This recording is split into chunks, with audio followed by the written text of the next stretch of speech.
आप सभी को राधे राधे, जय श्री कृष्णा। दोस्तों 31 अगस्त को राधा अष्टमी मनाई जाएगी और देखिए राधा अष्टमी का व्रत करने से हमें जो फल प्राप्त होता है वो 1 लाख एकादशियों का व्रत करने के पश्चात प्राप्त होता है। राधा अष्टमी का व्रत इतना फलदायी है कि अगर हम 84 बार 4 धाम की यात्रा कर ले उतना ही फल हमें 4 धाम की यात्रा से प्राप्त होगा और उतना ही फल कहते हैं कि राधा अष्टमी का व्रत करने मात्र से प्राप्त होता है। राधा अष्टमी का व्रत करने से हमें कई हजार बार तीर्थ स्थल पर स्नान करने जितना फल प्राप्त होता है। तो राधा अष्टमी सभी भक्तों को सुख समृद्धि और बहुत बड़ा पुण्य फल प्रदान करने वाली है। राधा अष्टमी के दिन भूलकर भी आपको गलती नहीं करनी है, सभी नियमों का पालन करते हुए इस व्रत को करना है और राधा रानी की, हमारे ठाकुर जी की प्राण प्रिया श्री राधा रानी का जन्म दिवस मनाना है। तो आज हम इस वीडियो में आपको बताएंगे कि राधा अष्टमी के दिन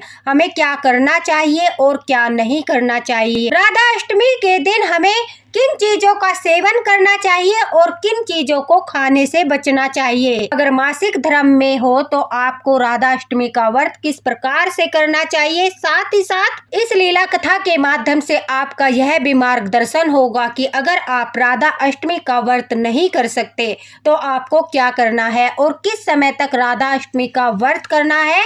साथ ही साथ राधा अष्टमी के पारण के विषय में भी आपका बहुत बड़ा मार्गदर्शन होने वाला है, इसलिए वीडियो को बिल्कुल भी स्किप मत करना। तो सबसे पहले बात करते हैं कि राधा अष्टमी के दिन हमें क्या करना चाहिए और क्या नहीं करना चाहिए। सुबह ब्रह्म मुहूर्त में उठकर गंगा जल से स्नान करके सबसे पहले हमें अपने घर में मंगला आरती करनी चाहिए। जिस प्रकार से आप रोज घर में आरती पूजा करते हो उसी प्रकार से आपको मंगला आरती करनी है, सुबह की सेवा करनी है, सुबह की पूजा करनी है। अगर घर में लड्डू गोपाल है, जिस प्रकार से आप रोज लड्डू गोपाल की सेवा करते हो उसी प्रकार से लड्डू गोपाल की सेवा करके आपको जो है सुबह के समय मंगला आरती करनी है। सप्तमी तिथि से ही राधा अष्टमी का व्रत शुरू हो जाएगा, इसलिए रात को 10:45 के बाद आपको जो है प्याज, लहसुन, भोजन, अन्न इन सभी चीजों का सेवन नहीं करना है, ब्रह्मचर्य का पालन करना है अगर आप व्रत कर रहे हो। जिस प्रकार से जो है जन्माष्टमी पर भगवान श्री कृष्णा जी की रात को 12 बजे पूजा होती है,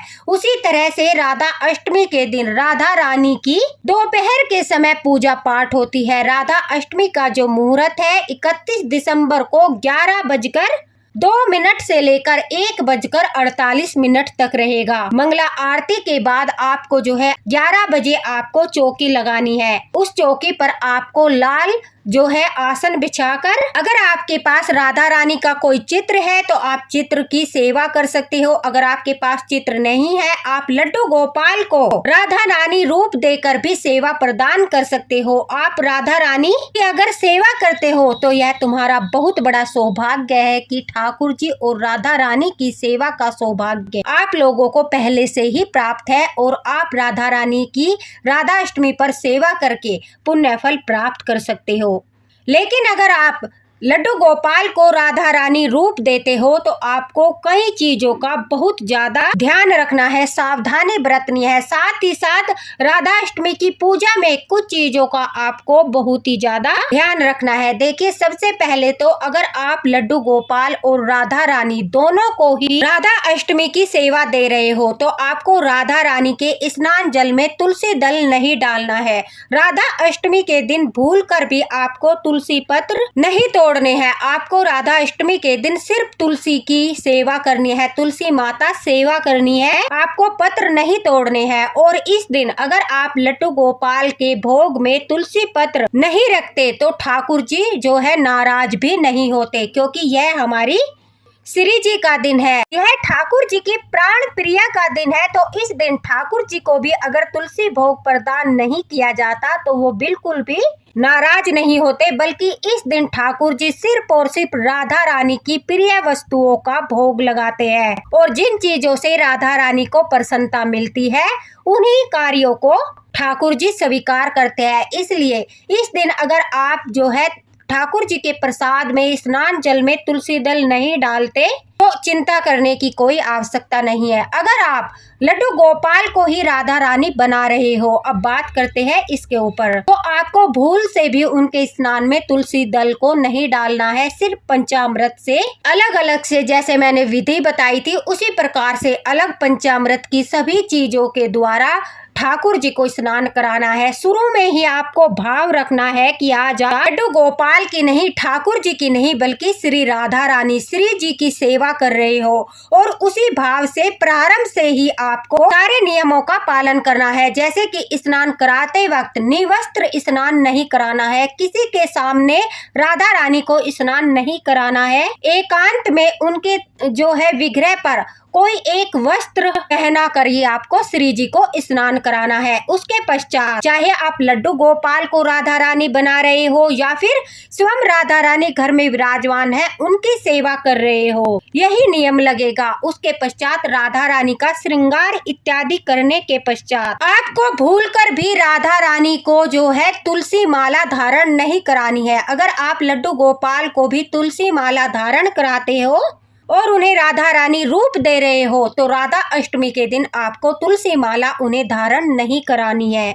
साथ ही साथ उनके भोग में भी आपको तुलसी दल नहीं रखना है। यह विशेष बात आपको ऐसे ही याद रखनी है। राधा अष्टमी के दिन भूलकर भी आपको घर में तामसिक भोजन नहीं बनाना है, प्याज लहसुन वाला भोजन नहीं बनाना है। उस दिन सिर्फ और सिर्फ आपको सात्विक भोजन बनाना है, और सात्विक भोजन में जो है राधा रानी के प्रिय भोग आपको अरवी की सब्जी, जैसा कि मैंने विधि में बताया है, आप वीडियो देख सकते हो, राधा रानी के प्रिय भोग अवश्य बनाने हैं। वही भोग आपको अगर आपके घर में ठाकुर जी है, ठाकुर जी को भी समर्पित करने हैं। राधा रानी और जो है लड्डू गोपाल को आपको एक साथ एक थाली में भोग लगाना है। इससे जो है राधा रानी बहुत अधिक प्रसन्न होती है। राधा अष्टमी के दिन अगर आप जो है जो जल का लोटा मंदिर में रखते हो उसमें भी आपको तुलसी दल डालकर नहीं रखना है। अगर आपको अखंड दिया लगाना है तो आप अखंड दिया जलाने के पश्चात आपको पूजा आरती के लिए अलग से छोटा दिया लगाना है। जो आप अखंड दिया मंदिर में लगाते हो उसको आपको नवमी के दिन पारण के समय ही चौकी से हटाना है, अन्यथा पूजा आरती के लिए जो है राधा रानी की और ठाकुर जी की आपको पूजा के समय, पूजा विधि के समय छोटा सा दिया अलग से लगाना है, और अखंड दिए को आपको चावल की कटोरी के ऊपर रखकर चौकी पर ही स्थापित कर देना है। राधा अष्टमी के दिन आपको झूठ नहीं बोलना है, किसी का अनादर नहीं करना है, पशु पक्षियों को पीड़ा नहीं पहुंचानी है, आपको दान पुण्य करना है, किसी को अपशब्द नहीं बोलने हैं। राधा अष्टमी के दिन अगर आप व्रत करते हो तो आपको क्या खाना चाहिए और क्या नहीं खाना चाहिए, इस बारे में भी मैं थोड़ा सा प्रकाश डाल देती हूँ। देखिए दोस्तों, राधा अष्टमी के दिन अगर आप पूरे दिन का व्रत करना चाहते हो तो सप्तमी तिथि से ही रात से ही व्रत के नियम शुरू हो जाते हैं, और नवमी के दिन सुबह के समय व्रत का पारण किया जाता है। इस दौरान व्रत करने वाला व्यक्ति सिर्फ फलाहार करके राधा अष्टमी का व्रत करता है। साथ ही साथ अगर आपके अंदर सामर्थ्य नहीं है तो राधा अष्टमी के दिन एक समय शाम के समय आप सेंधा नमक से, कुट्टू के आटे से एक समय का भोजन बनाकर ग्रहण कर सकते हो। फलाहार आप कर सकते हो, दूध दही चाय वगैरह भी आप ले सकते हो। पंचमेवा में मखाने, काजू, बादाम जैसी चीजें भी आप ले सकते हो। अगर आप निर्जला व्रत करते हो तो आपको पूजा विधि के समय ही सिर्फ एक बूंद जल ग्रहण करना है, और फिर पारण के समय ही आपको जल इत्यादि ग्रहण करना है। लेकिन आजकल सभी में इतनी सामर्थ्य नहीं होती कि वो निर्जला व्रत करे, तो इसलिए आप फलाहार करके ही व्रत करें, उससे भी उतना ही फल प्राप्त होता है। श्रद्धा भाव और प्रेम के साथ अपना व्रत करें। राधा रानी का व्रत नहीं कराया जाता, उन्हें उनके प्रिय भोग अरवी, पूरी, सब्जी, खीर सभी प्रसाद का 56 भोग लगाया जाता है। अगर 56 भोग लगाने की सामर्थ्य नहीं है तो उनके प्रिय भोग आप 5 भोग, 11 भोग लगा सकते हो। राधा रानी के प्रिय भोग है मालपुआ, अरवी, मखाने की खीर, रबड़ी और हलवा। ये 5 भोग है जो राधा रानी को बहुत प्रिय है। इन 5 भोग को आप जो है राधा रानी को लगा सकते हो। हलवे की जगह आप मावे की मिठाई का भोग भी 5 भोग में सम्मिलित कर सकते हो। फलार कर सकते हो। सिंघाड़े का आटा, कुट्टू का आटा, सेंधा नमक, सामक के चावल, मखाने की खीर, साबूदाने की खीर, शकरकंद और उबले हुए आलू का सेवन आप कर सकते हो। लेकिन वह सिर्फ और सिर्फ एक समय आप इस प्रकार का भोजन कर सकते हो अगर आपके अंदर पूरा दिन जो है व्रत रखने की सामर्थ्य नहीं है। अन्यथा आप फलार करके ही राधा अष्टमी का व्रत कीजिए। जो गर्भवती स्त्रियां है वो राधा अष्टमी के दिन अगर राधा अष्टमी का व्रत करती है तो वो फलार करते हुए और एक समय भोजन करते हुए राधा अष्टमी का व्रत करती है, राधा अष्टम का पाठ करती है, साथ ही साथ नाम जाप करती है, पूरा दिन ठाकुर जी और राधा रानी की सेवा करती है, भगवत गीता का पाठ करती है, तो कहते हैं कि उन्हें तेजस्वी संतान की प्राप्ति होती है। उनकी संतान पर इतना अधिक प्रभाव पड़ता है कि वह बहुत ही सकारात्मक ऊर्जा के साथ जन्म लेता है। उसके अंदर वो सभी गुण होते हैं जो एक माता पिता को अपने बच्चे में चाहिए। इसलिए गर्भवती स्त्रियां अगर राधा अष्टमी का और जन्माष्टमी का व्रत करती है तो वो फलार करते हुए इस दिन ठाकुर जी और राधा रानी का आशीर्वाद प्राप्त कर सकते हैं। गर्भवती स्त्री के लिए बाकी सभी नियम जो है साधारण व्रत के समान ही रहेंगे। ब्रह्मचर्य का पालन और राधा रानी की सेवा के सभी नियम समान रहेंगे। अब बात करते हैं अगर आपको मासिक धर्म की समस्या है तो फिर आप राधा अष्टमी का व्रत कर सकते हैं या नहीं कर सकते। बिल्कुल कर सकते हैं। अगर आप राधा अष्टमी के दिन मासिक धर्म की समस्या से जूझ रहे हो तो आप राधा अष्टमी के दिन भले ही प्रत्यक्ष रूप से राधा रानी की सेवा नहीं कर सकते, लेकिन आप जो है नहा धोकर राधा रानी का मानसिक रूप से राधा अष्टमी का व्रत कर सकते हो। राधा रानी का नाम जाप करते हुए उन्हें सारी मानसिक सेवा प्रदान करते हुए अगर आप प्रेम पूर्वक श्रद्धा भाव से राधा अष्टमी का व्रत करते हो तो राधा रानी की कृपा आपको प्राप्त होती है। देखिए, राधा अष्टमी के दिन अगर आपको 72 घंटे हो चुके हैं मासिक धर्म होने के पश्चात तो आप नहा धोकर सिर धोकर राधा अष्टमी की पूजा कर सकते हो। लेकिन अगर आपको अभी 72 घंटे नहीं हुए हैं तो शास्त्रों में 72 घंटे का नियम तो अनिवार्य है। उस परिस्थिति में आप व्रत अवश्य कर सकते हो, लेकिन सिर्फ मानसिक रूप से राधा रानी को सेवा देते हुए, नाम जाप करते हुए और उनकी कथाओं को सुन सकते हो, उनके पाठ को सुन सकते हो, भगवत गीता के पाठ को सुन सकते हो। इस तरह से आप राधा अष्टमी की पूजा कर सकते हो। इससे भी राधा रानी प्रसन्न होती है और आपको कृपा अवश्य ही प्राप्त होगी। राधा अष्टमी के दिन अगर आप पूरा दिन व्रत नहीं कर सकते, जिस प्रकार से जन्माष्टमी को रात के 12 बजे व्रत का पारण किया जाता है, उसी प्रकार से अगर आपके अंदर सामर्थ्य नहीं है, आप शारीरिक रूप से व्रत करने के लिए समर्थ नहीं है, फिर आप दोपहर को राधा अष्टमी की पूजा के पश्चात अपने व्रत का पारण कर सकते हो। अर्थात आप 12 बजे तक भी राधा अष्टमी का व्रत कर सकते हो। यह आपकी इच्छा के ऊपर निर्भर होता है। आप नवमी के दिन पारण करना चाहते हो या फिर आप राधा अष्टमी की पूजा के पश्चात दोपहर 12 बजे के बाद पारण करना चाहते हो। अगर आपके अंदर सामर्थ्य नहीं है तो आप राधा अष्टमी की पूजा के पश्चात 12 बजे के बाद राधा अष्टमी का पारण कर सकते हो और आपको राधा रानी की कृपा प्राप्त होगी। तो दोस्तों, आप जो है निर्जला व्रत भी कर सकते हो, फलार के साथ भी कर सकते हो। अगर सामर्थ्य नहीं है तो एक समय आप कुट्टू के आटे और सेंधा नमक और जो है घाड़े के आटे से भोजन बनाकर मखाने की खीर, सामक के चावल की खीर इत्यादि इस तरह का भोजन जो है आप एक समय पर कर सकते हो। इस तरह से भी आप राधा अष्टमी का व्रत अपना पूर्ण करके नवमी के दिन पारण कर सकते हो। तो यह लड्डू गोपाल भक्तों के लिए बहुत ही सुनहरा मौका है राधा रानी की कृपा प्राप्त करने का। राधा रानी ने राधा अष्टमी पर अपने द्वार खोल दिए हैं अपने भक्तों पर कृपा बरसाने के लिए। राधा रानी श्री जी जो है प्रसन्न होकर सुख समृद्धि का आशीर्वाद देती है, आपके जीवन में खुशियां भर देती है, अपनी सेवा का सौभाग्य प्रदान करती है। इसलिए इस दिन कोई भी भूल न करते हुए राधा अष्टमी का व्रत कीजिए। दूसरा, अगर आप व्रत नहीं करना चाहते, सिर्फ और सिर्फ राधा अष्टमी के दिन लड्डू गोपाल को राधा रानी बनाकर राधा अष्टमी की सेवा प्रदान करना चाहते हो और राधा रानी की कृपा प्राप्त करना चाहते हो, तो तुम्हें राधा अष्टमी के दिन तामसिक भोजन नहीं करना है, सिर्फ सात्विक भोजन करना है। बिना प्याज लहसुन का, बिना मसाले का भोजन करना है। नाम जाप करने हैं, भगवत गीता का पाठ करना है। राधा रानी की दोपहर की चौकी लगाकर सेवा अवश्य करनी है। आप व्रत करें या ना करें, अगर आपके घर में लड्डू गोपाल विराजमान है तो आपको राधा अष्टमी के दिन यह सेवा अवश्य करनी चाहिए। इससे हमारे ठाकुर जी भी प्रसन्न होते हैं। अगर आप जन्माष्टमी मनाते हो तो आपको राधा अष्टमी भी अवश्य ही मनानी चाहिए। अभी हमारे ठाकुर जी की सेवा संपूर्ण मानी जाती है, क्योंकि राधे कृष्णा एक ही है। राधा के बिना कृष्णा अधूरे और कृष्णा के बिना राधा अधूरी। अगर आप जन्माष्टमी मनाते हो और राधा अष्टमी नहीं मनाते तो हमारे ठाकुर जी इतना अधिक प्रसन्न नहीं होते।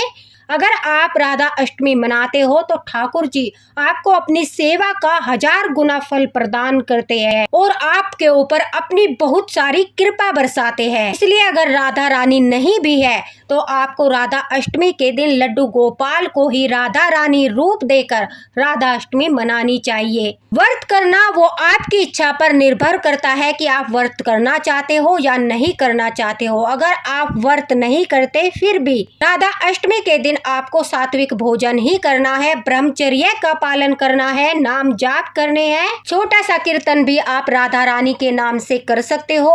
दान पुण्य अपनी सामर्थ्य के अनुसार कर सकते हो। इस तरह से अगर आप राधा अष्टमी मनाते हो तो आपको ठाकुर जी और राधा रानी दोनों की कृपा प्राप्त होती है। आपके करोड़ों पाप नष्ट हो जाते हैं। आपके करोड़ों पाप नष्ट होने के पश्चात आपके ऊपर श्री हरि की और ठाकुर जी की, राधा रानी की कृपा होना शुरू हो जाता है। तो इस राधा अष्टमी आप भी सभी पापों का अंत करके राधा अष्टमी अवश्य मनाएं और सभी चीजों का ध्यान रखते हुए, कोई भूल चूक न करते हुए राधा अष्टमी का व्रत करें। राधा अष्टमी के व्रत के पारण के बारे में भी मैं आपको बता देती हूँ। देखिए, जो भी प्रसाद आप राधा रानी के सामने चढ़ाते हो, उन्हें समर्पित करते हो, वो सभी अपने परिवार वालों में बांट देना चाहिए। जो कलश की स्थापना आप करते हो, उस कलश के जल को आपको सभी के लिए थोड़ा थोड़ा पीने के लिए प्रसाद के रूप में देना है। नारियल को भी आपको घर के सदस्यों में बांट देना है। जो श्रृंगार का सामान राधा अष्टमी पर आप राधा रानी को समर्पित करते हो, वो आपको सुहागिन स्त्रियों में बांट देना है या स्वयं भी आप उसे इस्तेमाल कर सकते हो। बाकी का जो सामान होता है, जैसे कि सुपारी हो गया, लौंग हो गया, पान का पत्ता हो गया, फूल हो गए, इन सब चीजों को आपको किसी गमले में या फिर बहते हुए जल में विसर्जित कर देना है। अगर आप चौकी पर जो है राधा रानी को विराजित करते हो तो चौकी उठाने के पश्चात वहां पर उस स्थान को खाली नहीं छोड़ना है। वहां पर आपको छोटा सा सात्विक बना देना है। अगर आप मंदिर में ही राधा अष्टमी की पूजा करते हो तो उसमें आपको कुछ करने की आवश्यकता नहीं है। सिर्फ आपको जो है प्रसाद उठाना है, कलश उठाना है और श्रृंगार उठाना है। बाकी चीजों का आपको विसर्जन कर देना है। तो आप अखंड दिया जलाते हो, उस दिए को आपको नवमी के दिन पारण के पश्चात तेल या घी से नहीं भरना है। जितनी देर वो चले उसे चलने दीजिए, अपने आप ही वह ठंडा हो जाएगा। उसके पश्चात आपको वह दिया मंदिर से हटाना है। जो भी प्रसाद आपने राधा रानी को समर्पित किए थे, उसी प्रसाद को लेकर आपको अपने व्रत का पारण करना है। दान पुण्य अगर आप करना चाहते हो तो अपनी सामर्थ्य के अनुसार कर सकते हो।